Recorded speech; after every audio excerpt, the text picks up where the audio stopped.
Vamos entonces en el día de hoy a abrir la palabra del Señor en el libro de Hechos, capítulo 10, y comenzamos entonces con la lectura. Dice Hechos 10, había en Cesarea un hombre llamado Cornelio, un centurión de la compañía llamada la Italiana, piadoso y temeroso de Dios con toda su casa, y que hacía muchas limosnas al pueblo y oraba a Dios siempre. Este vio claramente en una visión, como a la hora novena del día, que un ángel de Dios entraba donde él estaba y le decía: Cornelio. Él, mirándole fijamente y atemorizado, dijo: ¿Qué es, Señor? Y le dijo: tus oraciones y tus limosnas han subido para memoria delante de Dios. Envía pues ahora hombres a Jope y haz venir a Simón, el que tiene por sobrenombre Pedro. Este posa en casa de cierto Simón Curtidor, que tiene su casa junto al mar. Él te dirá lo que es necesario que hagas. Ido el ángel que hablaba con Cornelio, él llamó a dos de sus criados y a un devoto soldado de los que le asistían, a los cuales envió a Jope después de haberles contado todo. Al día siguiente, mientras ellos iban por el camino y se acercaban a la ciudad, Pedro subió a la azotea para orar cerca de la hora sexta, y tuvo gran hambre y quiso comer, pero mientras le preparaban algo, le sobrevino un éxtasis, y vino y vio el cielo abierto y que descendía algo semejante a un gran lienzo que atado de las cuatro puntas era bajado a la tierra, en el cual había de todos los cuadrúpedos terrestres y reptiles y aves del cielo, y le vino una voz: levántate, Pedro, mata y come. Entonces Pedro dijo: Señor, no, porque ninguna cosa común o inmunda he comido jamás. Volvió la voz a él la segunda vez: lo que Dios limpió, no lo llames tú común. Esto se hizo 3 veces, y aquel lienzo volvió a ser recogido en el cielo.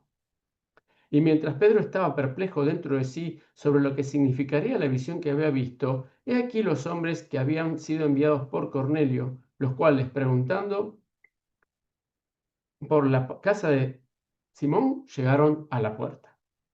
Y llamando, preguntaron si moraba allí un Simón que tenía por sobrenombre Pedro. Y mientras Pedro pensaba en la visión, le dijo el Espíritu: he aquí 3 hombres te buscan. Levántate pues y desciende, y no dudes en ir con ellos, porque yo les he enviado.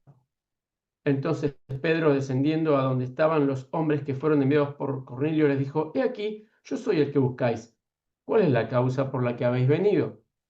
Ellos dijeron: Cornelio el centurión, varón temeroso de Dios y que tiene buen testimonio en toda la nación de los judíos, ha recibido instrucciones de un santo ángel para hacerte venir a su casa para oír tus palabras.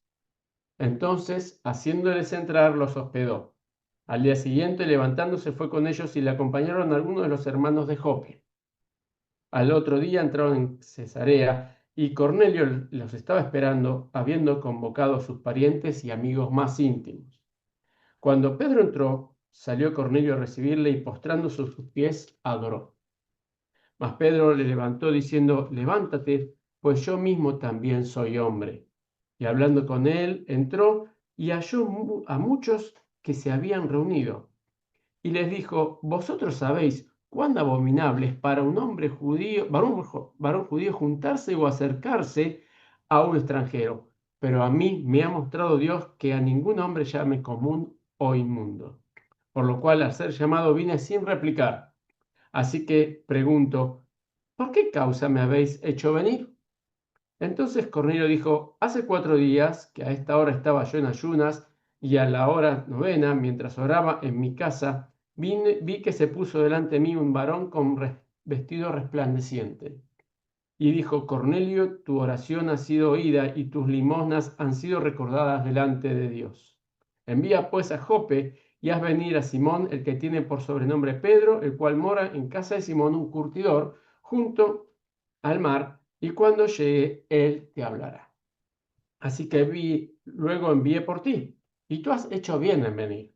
Ahora pues, todos nosotros estamos aquí en la presencia de Dios para oír todo lo que Dios te ha mandado. Entonces Pedro, abriendo la boca, dijo: en verdad comprendo que Dios no hace acepción de personas, sino que en toda nación se agrada del que teme y hace justicia. Dios envió mensaje a los hijos de Israel, anunciando el Evangelio de la paz por medio de Jesucristo. Este es Señor de todos.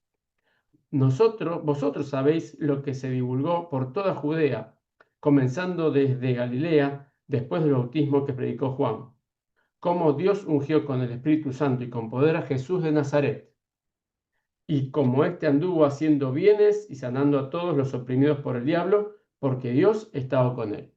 Y nosotros somos testigos de todas las cosas que Jesús hizo en la tierra de Judea y en Jerusalén, a quien mataron colgándole en un madero.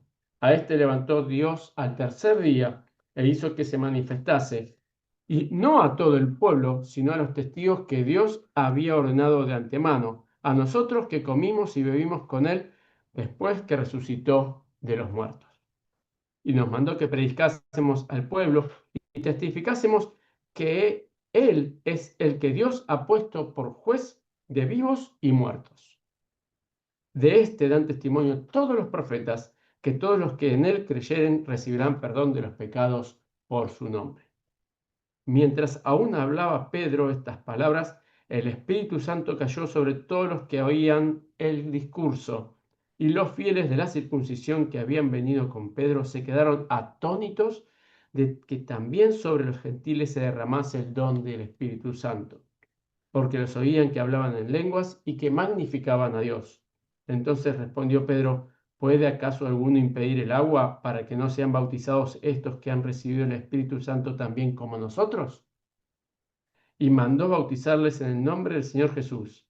Entonces le rogaron que se quedase por algunos días. Hemos visto en ocasiones anteriores cómo en esta división que se ha hecho de las escrituras, que no están en los originales, en determinados capítulos van ocurriendo hechos fundamentales, trascendentes, que son un punto de inflexión en la historia del plan de salvación para los hombres, plan de la predicación del Evangelio. Vimos en el capítulo y de la constitución y desarrollo de la Iglesia. En los distintos capítulos anteriores hemos visto distintas características, facetas, y este capítulo 10 es, podemos decir sin lugar a dudas, uno de los más trascendentales que encontramos en este libro, porque como vamos a ver, nos encontramos con la llegada del Evangelio a aquellos que no habían sido judíos, que no eran judíos, que eran gentiles.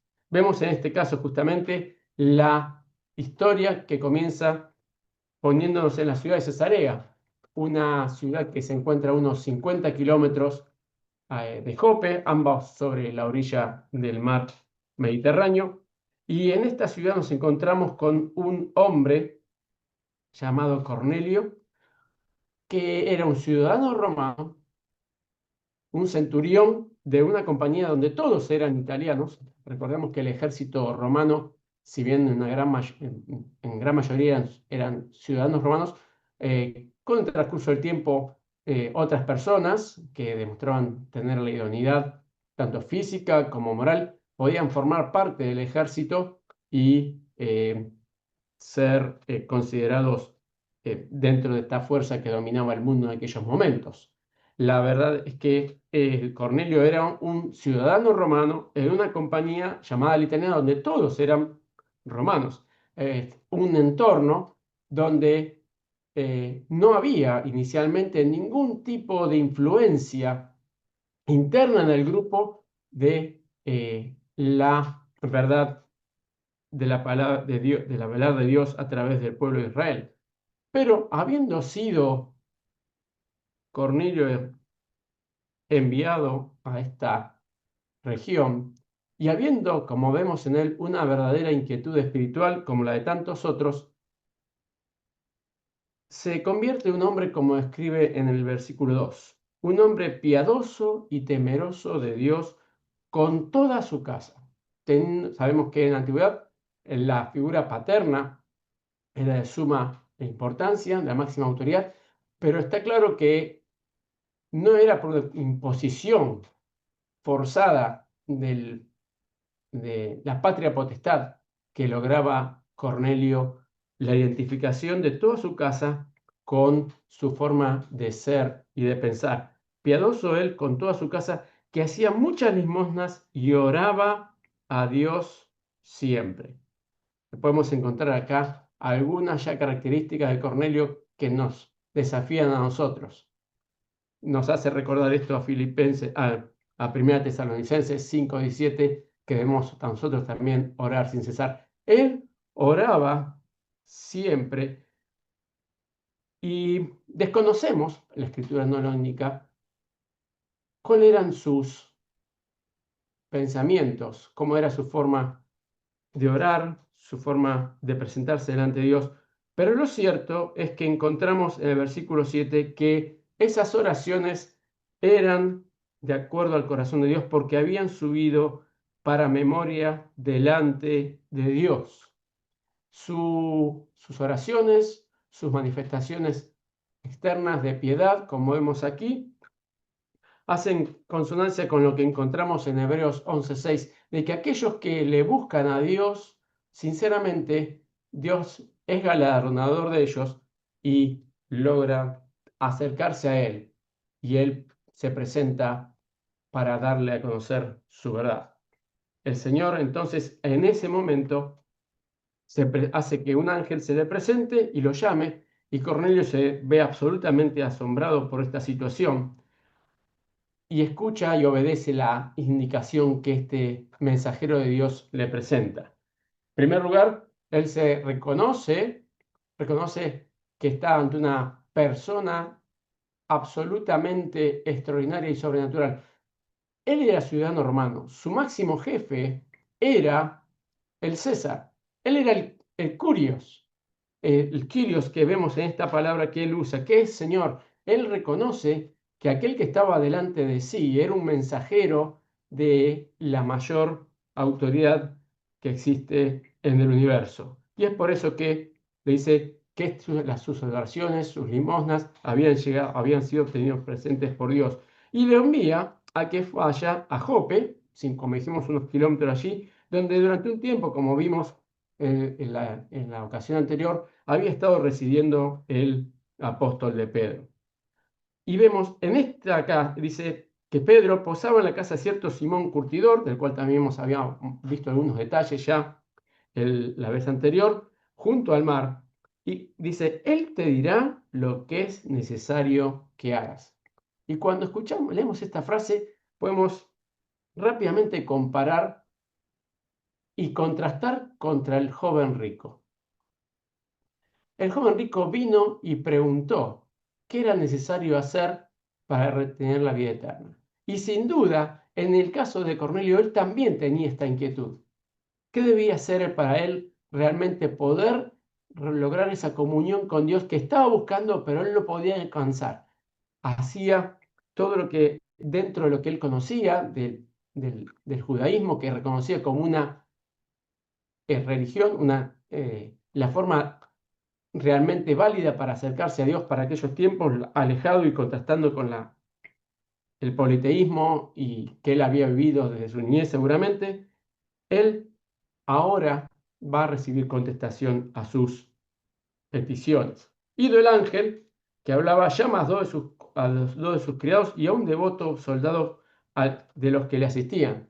Vemos como el ejemplo de la vida de Cornelio no solamente impactaba en su familia, sino también en su grupo de trabajo, por así decir.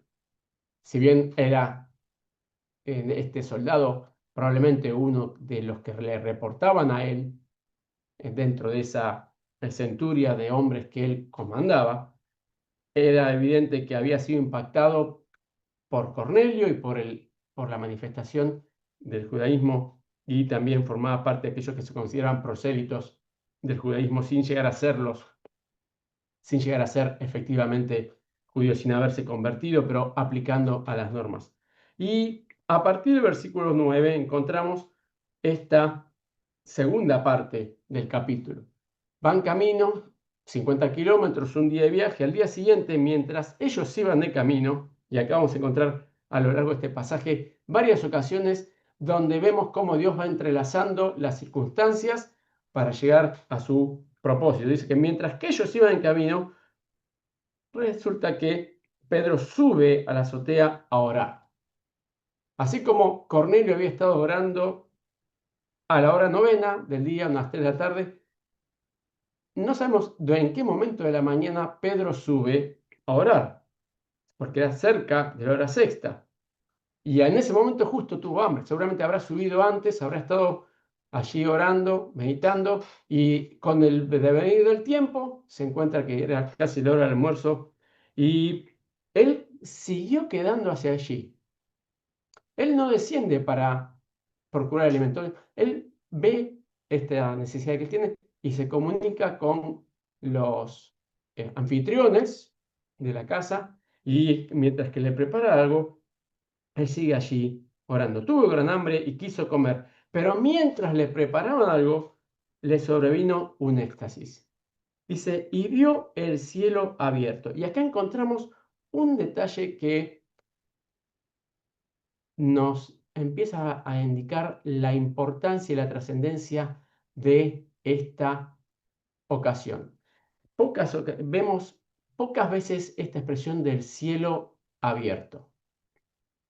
Vemos los cielos abiertos en Apocalipsis, vemos los cielos abiertos cuando Ezequiel recibe su profecía, vemos los cielos abiertos en aquella visión que tiene Esteban antes de partir a la presencia del Señor, vemos también los cielos abiertos en Mateo, como dijimos en Apocalipsis, y también en Mateo lo vemos en el capítulo 3,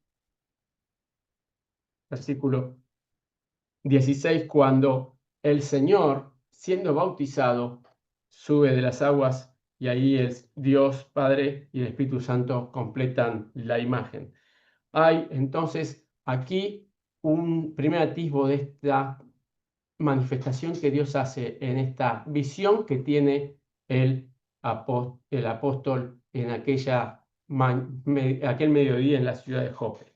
Y desciende, ve, un gran lienzo atado en las 4 puntas y bajando como si fuera, por así decir, tipo andamio, una cosa podemos imaginarnos, y inicialmente él no ve que está bajando ese lienzo, pero cuando se pone a la altura de él, ve estas cantidad de animales que están dentro de ese enorme paño, y esa voz que dice, levántate, Pedro, mata y come. Y acá nos encontramos con una expresión que muchas veces nosotros consciente o inconscientemente decimos y que la escuchamos en la voz de Pedro, y pocas frases pueden ser más contradictorias que estas en una expresión tan corta, como es Señor, no. Si es no, no es Señor. Si es Señor, no es no. Es la reflexión de la primera boca de jarro que podemos decir. Qué contradicción flagrante la de Pedro, que condice perfectamente con nuestras propias contradicciones con el Señor. ¿Cuántas veces, y lo hemos seguramente meditado, hemos orado y hemos pedido en el nombre del Señor, y cuando analizamos la oración vemos que es una oración que el Señor no puede realmente con el transcurso del tiempo avalar? O cuántas veces, como decimos, cantamos algo que nuestra vida y nuestro corazón no refleja. Lo cierto es que volvió la voz la segunda vez y le reprende de una manera corta, pero también contundente. Lo que Dios limpió, no lo llames tú común.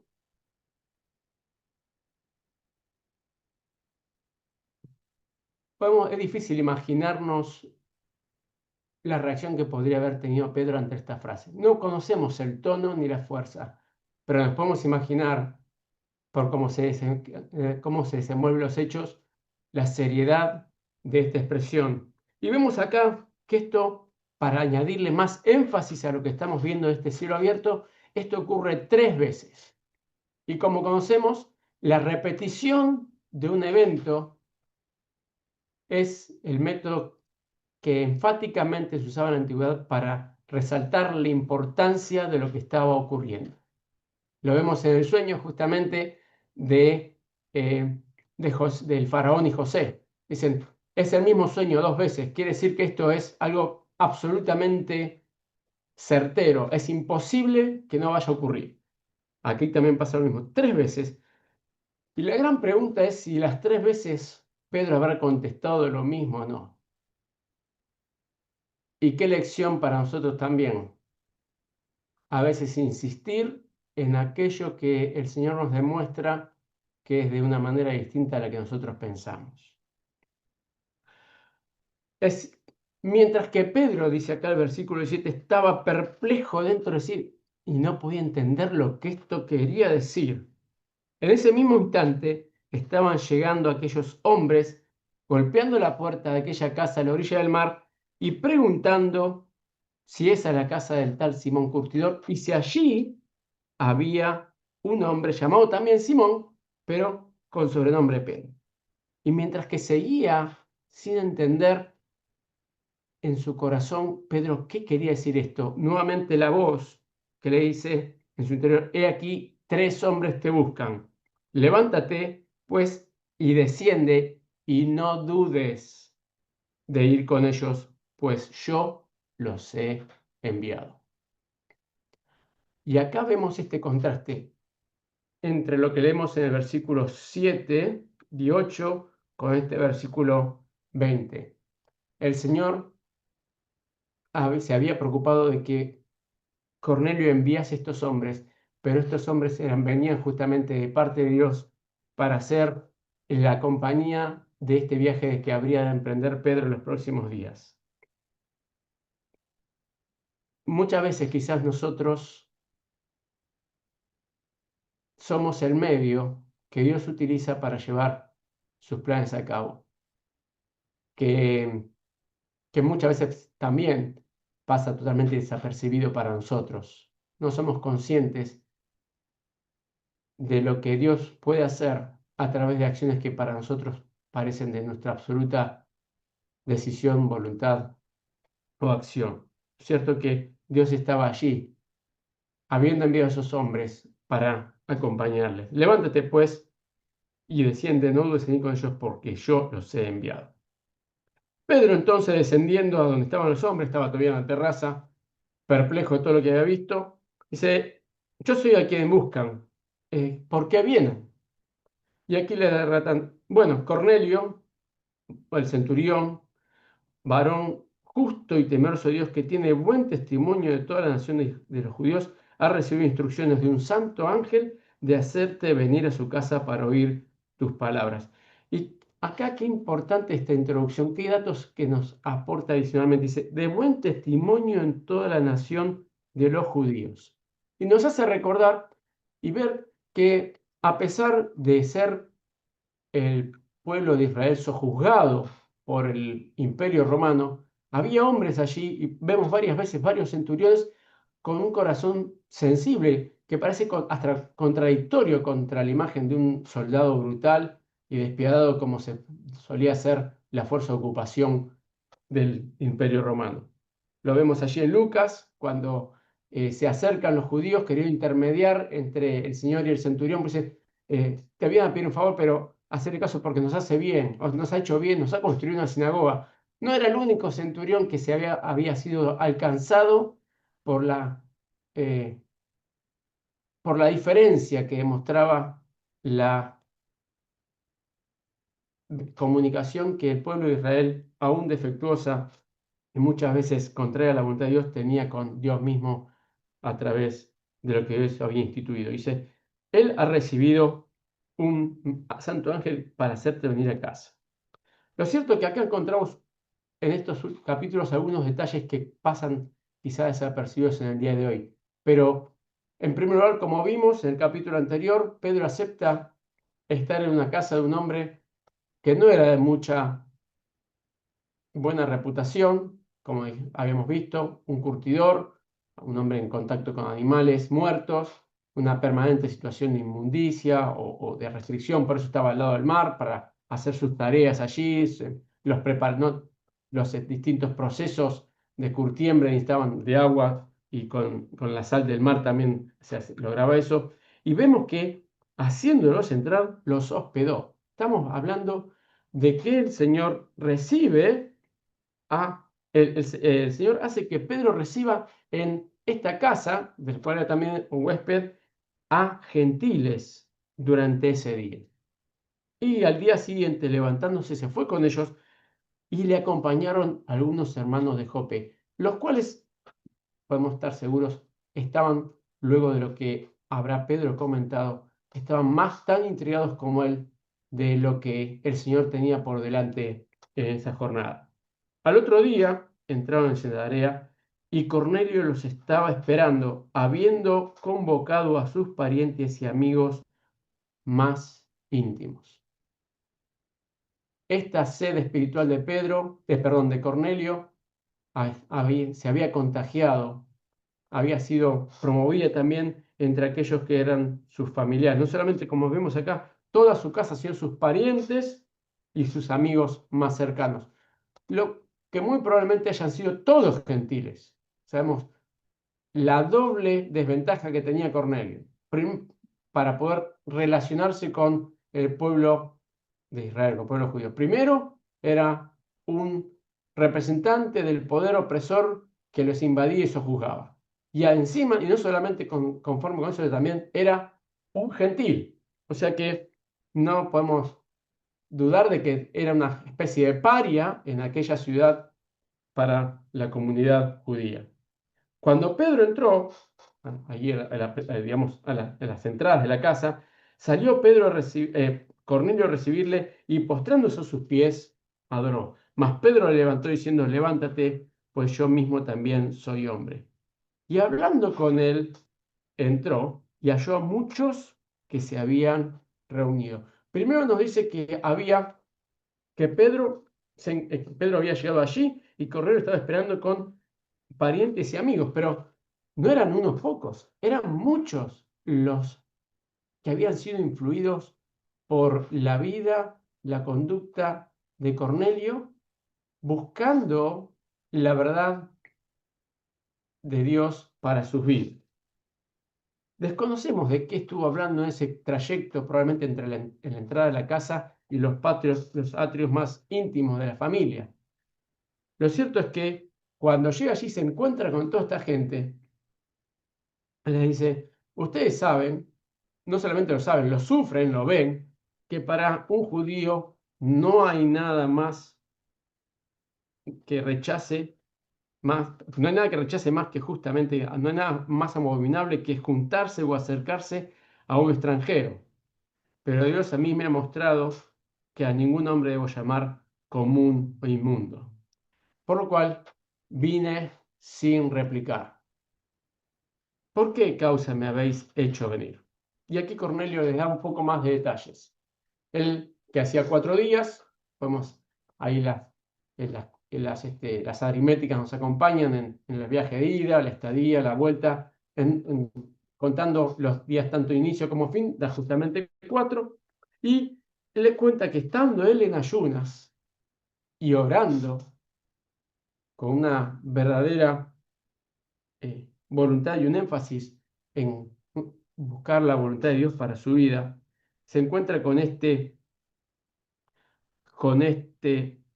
varón con vestido resplandeciente que le dijo, Cornelio, tu oración ha sido oída y tus limosnas han sido recordadas delante de Dios. Y esta frase, tu oración ha sido oída, nos hace también recordar a la conclusión a la cual llegó el ciego de nacimiento en el capítulo 9. Dice, Dios no oye las oraciones de alguien que sea injusto, de alguien que no busque a Dios, de alguien que no sinceramente desee responder a su voz. Es sin duda la oración primera que Dios está deseoso de responder. Él las escucha todas, pero solamente puede su respuesta a aquella que busca que Dios le ilumine en forma sincera, incondicional a reconocer la forma de relacionarse con él. Y eso fue lo que justamente Cornelio había hecho durante este tiempo. Y lo cierto es que su oración había subido y lo que eran sus palabras, sus pensamientos también se habían reflejado en sus acciones, con sus limosnas. Lo hace venir entonces a Pedro y dice, así que luego envié por ti y tú has hecho bien en venir. Ahora pues todos nosotros estamos aquí en la presencia de Dios para oír todo lo que Dios te ha mandado. ¿Qué frase que pasa quizá desapercibida en nuestra vida? Cornelio era consciente de la presencia de Dios en cada momento de su vida. Por eso él había tenido ese impacto en su forma de ser y en su forma de relacionarse con Dios. Y ahí es donde Pedro, hablando, dice, ahora entiendo, ahora me doy cuenta que Dios no hace acepción de personas, sino que de toda nación se agrada del que le teme y hace justicia. Y no porque aquí la justicia sea que con las obras nosotros podemos llegar a acercarnos a Dios, sino que justamente la justicia es la virtud de darle a cada uno el lugar que le corresponde, darle a cada cosa el valor, el peso, la importancia que corresponde. Y no hay cosa más justa que poner a Dios en primer lugar en nuestras vidas, porque es el lugar que le corresponde, el lugar del cual muchas veces lo sacamos para poner tantas otras cosas en su lugar. Y vemos como sintética pero detalladamente Pedro relata el ministerio del Señor Jesús, siendo Dios el que le encargó a través de él, el Señor de todos, el mensaje del Evangelio de la paz a través de aquel que Dios, como dice el versículo 38, ungió con el Espíritu Santo y con poder, quien estuvo haciendo cosas buenas, bien, haciendo bienes y sanando a todos los oprimidos por el diablo, porque Dios estaba con él. Y él, aquí, Pedro, evidentemente estaba acompañado de varias personas que habían sido discípulos del Señor. Podemos suponer que algunos de esos centenares que lo vieron luego de resucitado, porque dice, nosotros somos testigos de todas las cosas que Jesús hizo en la tierra de Judea y en Jerusalén, y a quien mataron colgándole de un madero. A este levantó Dios al tercer día e hizo que se manifestase, no a todo el pueblo, sino a los testigos que Dios había ordenado de antemano. A nosotros que comimos y bebimos con él después que resucitó de los muertos, y nos mandó que predicásemos al pueblo y testificásemos que Él es el que Dios ha puesto por juez de vivos y muertos. De este dan testimonio todos los profetas, que todos los que en Él creyeren recibirán perdón de pecados en su nombre. Y acá es de detallar esta expresión, dan testimonio todos los profetas. Porque al igual que podemos leer más adelante en Hechos, cuando Pablo es interpelado por Agripa, Pablo le hace notar a Agripa que él conocía y creía en los profetas.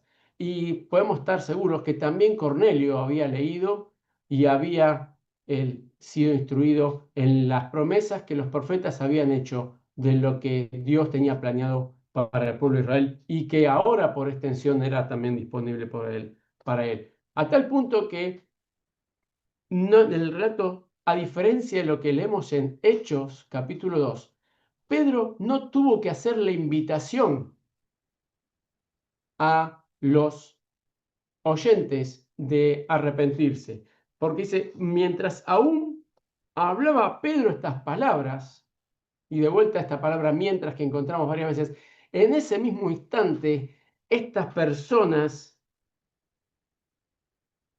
aceptaron el plan de Dios para sus vidas, reconocieron que el Señor Jesús era el Mesías que Dios había enviado y recibían el perdón de sus pecados. Por eso justamente el Espíritu Santo, que como dice la palabra, es el que los había persuadido de su pecado y los había hecho entender que la única manera de poder llegar a ser salvos a través de la obra y de la persona de Cristo, viene a residir en ellos, dice, cayó sobre ellos, sobre todos los que oían el discurso. Todas las personas que estaban allí previamente sensibilizadas por el testimonio, la vida, la predicación que había a lo largo del tiempo Cornelio influenciado en todos ellos, y ahora definida y concluida a través de la predicación de Pedro, son incorporados a la iglesia de Dios porque aceptan a Jesucristo como su Salvador.